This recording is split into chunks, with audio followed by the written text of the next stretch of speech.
E aí, gente, tudo bem? Estamos de volta e agora a gente vai começar a falar sobre independências e múltiplos movimentos, inúmeros movimentos que vão acontecer a partir de um pontapé inicial que vai ser os Estados Unidos, as 13 colônias e a Revolução Americana. Lembrando que, para a gente chegar no ponto de, em 1776, a gente ter a Constituição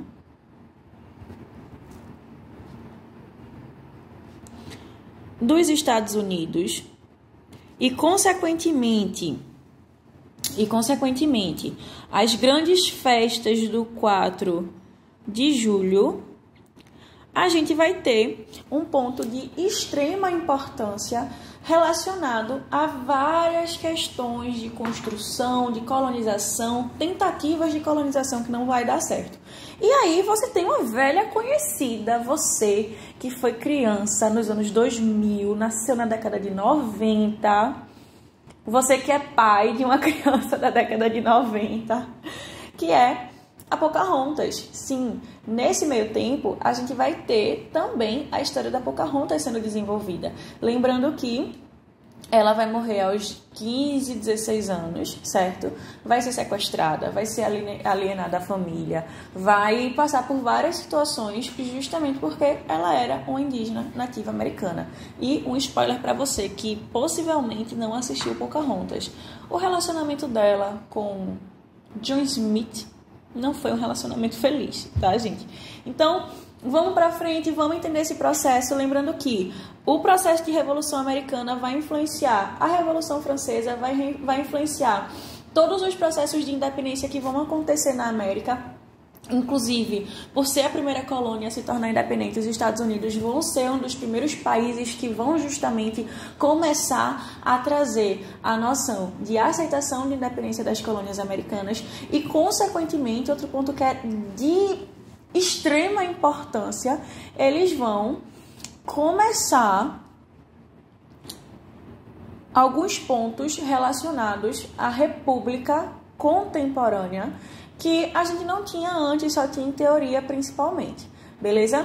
E aqui no Brasil, eles vão influenciar, por exemplo, a Conjuração Baiana, eles vão influenciar, de certa forma, a Revolução Pernambucana. Inclusive, durante a Revolução Pernambucana, que o nosso querido Cipriano Barata teve a brilhante ideia de pedir recursos aos Estados Unidos para trazer Napoleão Bonaparte para organizar a Revolução aqui em Pernambuco, a gente vai ver essa influência de forma extremamente substancial. Tranquilo? Então vamos lá. Já podemos chamar de Estados Unidos? Não, só após, de forma mais segura, a Guerra de Secessão.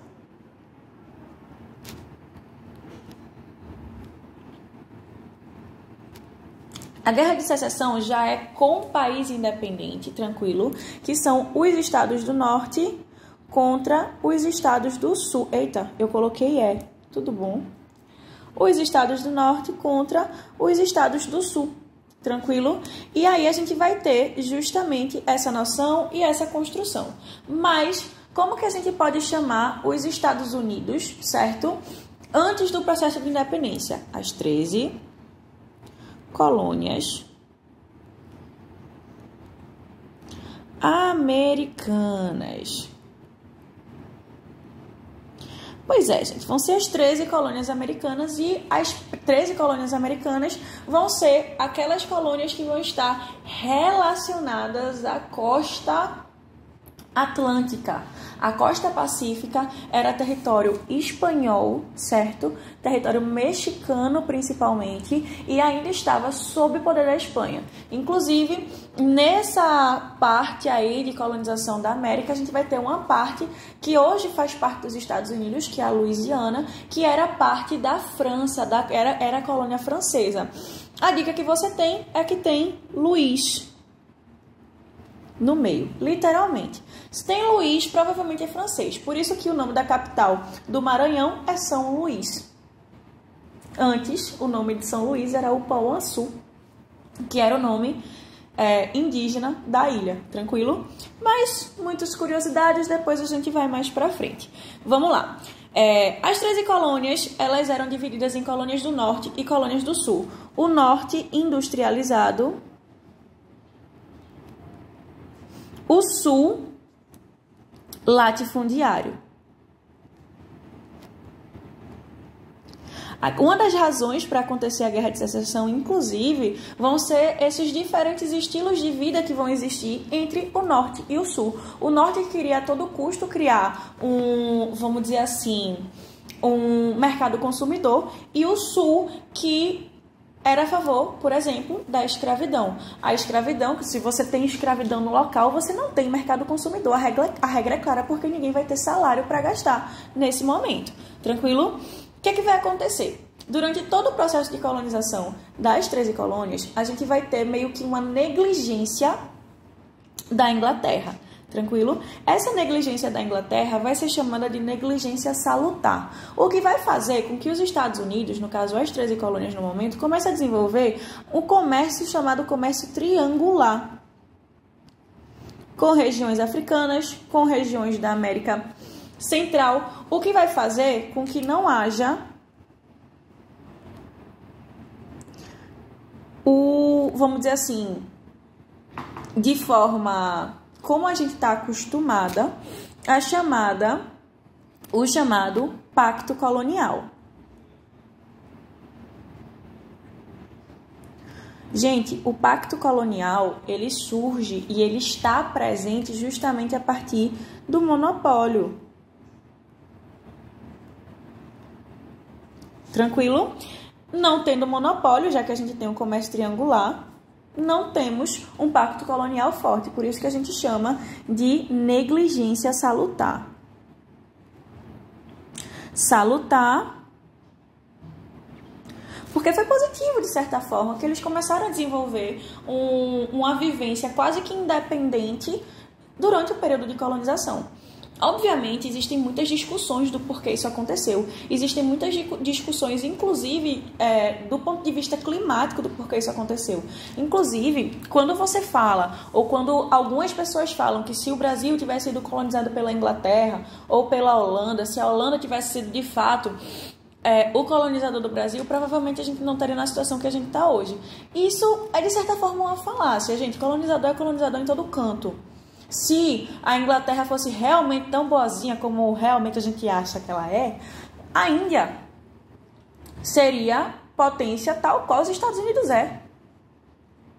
A África do Sul seria potência tal qual os Estados Unidos é. Mas a gente tem uma questão climática muito forte, principalmente no norte dos Estados Unidos, que meio que não é tão atrativo para a Inglaterra, fazendo com que ela concentre suas forças nas colônias britânicas, chinesas, britânicas não, nas colônias asiáticas, nas colônias africanas e assim por diante. E o que eram as leis intoleráveis, você pode se perguntar. Eram leis que, do ponto de vista dos colonos, não tinham necessidade de existir. Veja, esses colonos, eles não estavam, vamos dizer assim, dentro do pacto colonial, não estavam habituados ao pacto colonial como os colonos portugueses, como os colonos espanhóis e assim por diante. Eles estavam acostumados a uma dinâmica de construção econômica e social, que acabou que essas leis que vão assegurar um monopólio, que vão assegurar um arroxo colonial, faça com que eles estranhem e, consequentemente, eles não tolerem, eles não gostem. E eles comecem, de fato, a se organizar nos congressos da Filadélfia para que, de fato, haja a independência das 13 colônias. Opa! Quais são essas leis intoleráveis? Vou colocar LI. A lei do selo, a lei do açúcar,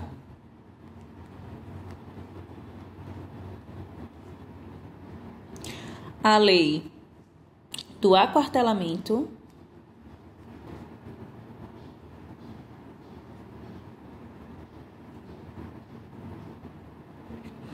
e a lei do chá. Gente, é uma colônia britânica. Britânicos gostam de chá. Obviamente, a tradição do chá também vai estar presente dentro da vivência desse colônia estadunidense. Tranquilo? Vamos explicar essas leis uma por uma. Vamos lá. A lei do selo. Todo e qualquer jornal, documento, ofício, lei, o que for que estiver correndo na colônia deve ter o selo da coroa. Lei do açúcar. Ao invés do comércio triangular, nesse comércio triangular rola açúcar, rola fumo, rola um bocado de coisa, não vai haver esse comércio. Sempre vai haver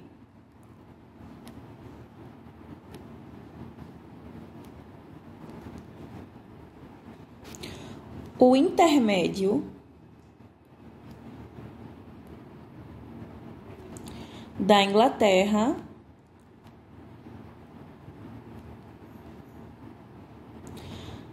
nos acordos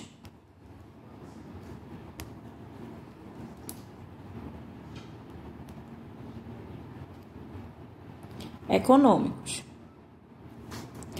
Eu vou pular para a lei do chá. Depois eu vou explicar melhor a lei do aquartelamento, vocês vão entender o porquê. Lei do chá, todo chá consumido na colônia deve ter origem inglesa. Minha gente, isso aqui vai dar um problema que vocês não têm noção. Mas vamos lá. A lei do aquartelamento surge do seguinte acontecimento. Lembra que eu falei para vocês que tinha uma localidade nas proximidades das 13 colônias que era de origem francesa?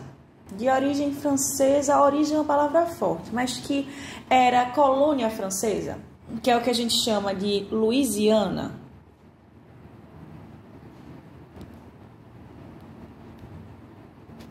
Lembra disso? Então, a Louisiana, gente, como eu falei para vocês, era da França. E o que vai acontecer? Vai ter um bichinho naquela região da Louisiana que vai ter uma pelagem vermelha. O nome desse bichinho é Marta. Sendo que a cor vermelha é uma cor relacionada à elite. Principalmente nesse momento era uma cor relacionada à elite. E aí o que vai acontecer? Os colonos ingleses vão começar a fazer contato com os indígenas da região para que seja comercializada a pele desse bichinho, a Marta. A grande questão é que a coroa francesa não vai ficar feliz com isso. E o que vai acontecer? Vai começar um conflito chamado Guerra dos 7 Anos.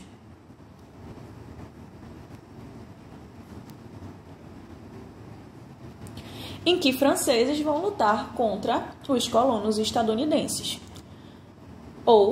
E também contra os ingleses. Mais contra os ingleses do que contra os colonos estadunidenses. Qual é a grande questão? Quando os ingleses, o exército inglês chegar na colônia, não vai ter uma coisa que a gente chama de quartel. Por isso que aquartelamento. Ou seja, todos os colonos da região serão obrigados a abrigar esses soldados. É intolerável porque é uma pessoa estranha chegando na sua vivência familiar. Tranquilo? Essa questão do aquartelamento e da Guerra dos 7 Anos é que vai gerar grande parte dessas outras leis. Por quê? Depois de toda a guerra vem uma crise econômica, tanto a Inglaterra como a França começaram a aumentar os impostos e, consequentemente, os impostos dentro das colônias. A França vai perder esse conflito. E Luís XVI, exatamente, o mesmo rei lá da Revolução Francesa, vai começar a trazer pessoas, soldados, para apoiar a Revolução Americana. Mas aí eu queria só dar um detalhe para vocês. O cara era o cara da monarquia absolutista. O cara da monarquia absolutista vai ajudar uma colônia a se tornar uma república. Me dizem que mundo isso iria dar certo. Obviamente não iria dar certo. Tanto que quando a gente teve o aumento dos impostos por mandar tropas à Revolução Americana e outras questões, a gente teve a deflagração da Revolução Francesa, coisa que a gente vai falar, obviamente, com bem mais detalhes nas próximas aulas. Tranquilo? Então, isso tudo vai dar origem a essas questões que a gente tem. Com a lei do chá, a gente tem a festa do chá de Boston. E na festa do chá de Boston, os colonos eles tiveram a brilhante ideia de se fantasiar de indígenas e jogar fora todo o chá que estava sendo trazido da Inglaterra para cá. Em que mundo esse colono inglês vai ser parecido com o indígena? Eles estavam achando que estavam arrasando, mas não estavam. Na festa do chá de Boston, no caso que teve esse incidente, a festa do chá era um evento muito tradicional.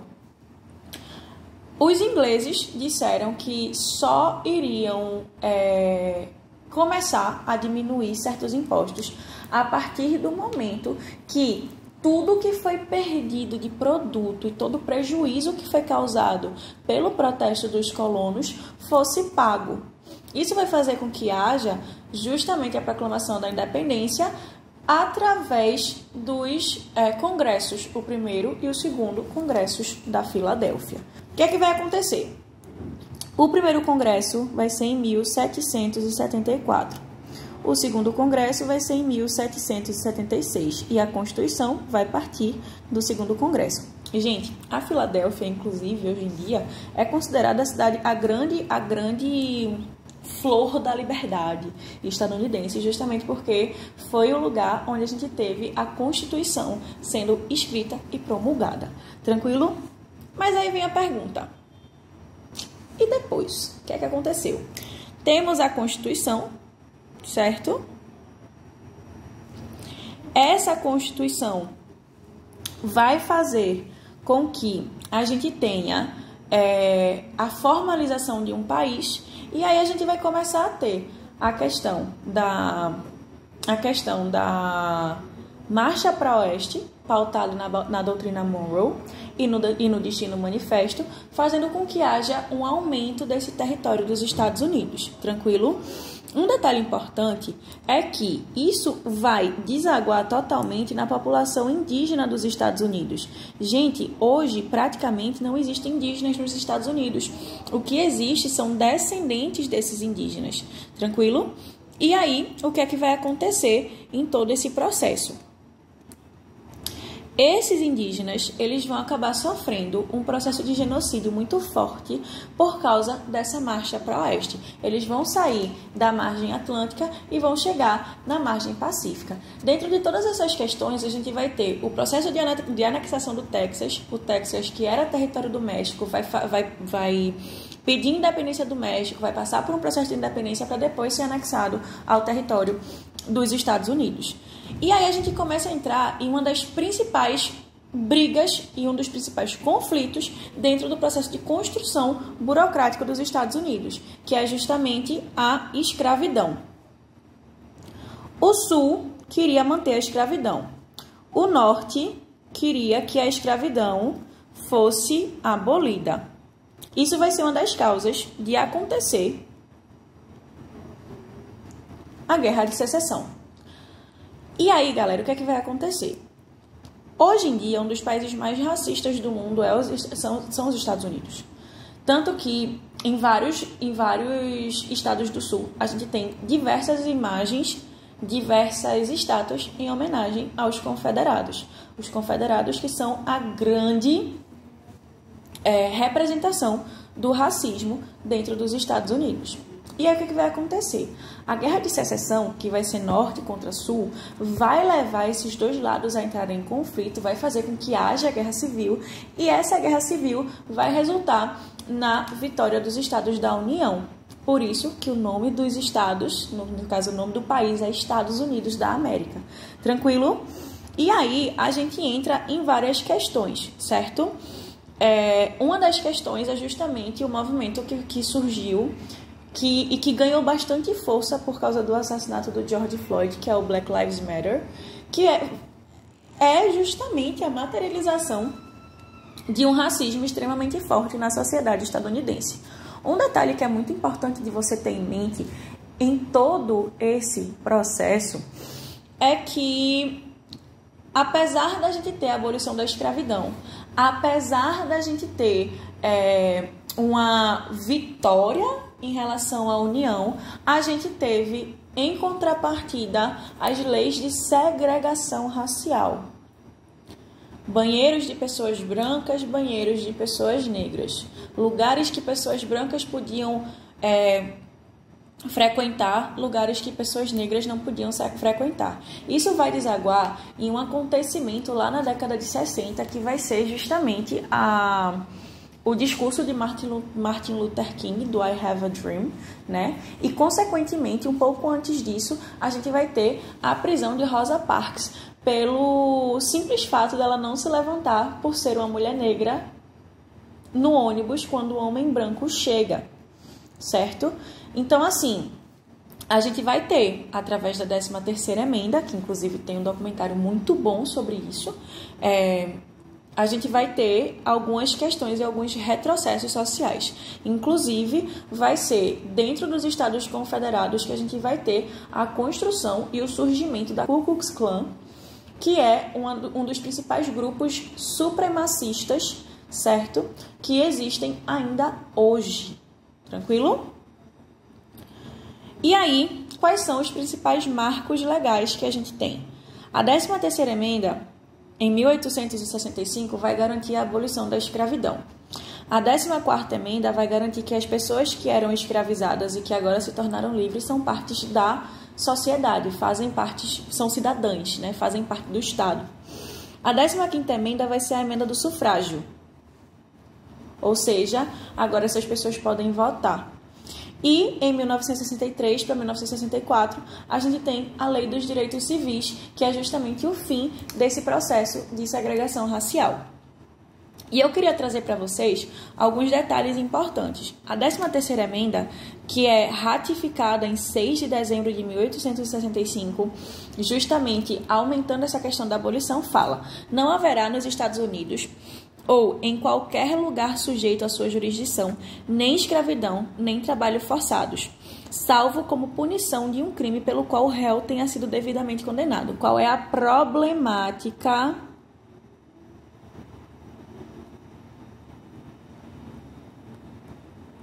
disso? Qual o problema disso? Obviamente, hoje existem muitos juristas, advogados, juízes e assim por diante, negros nos Estados Unidos, obviamente, porque a gente já passou muitos e muitos e muitos anos, que é o suficiente para você fazer quantas graduações de direito e titulações você quiser.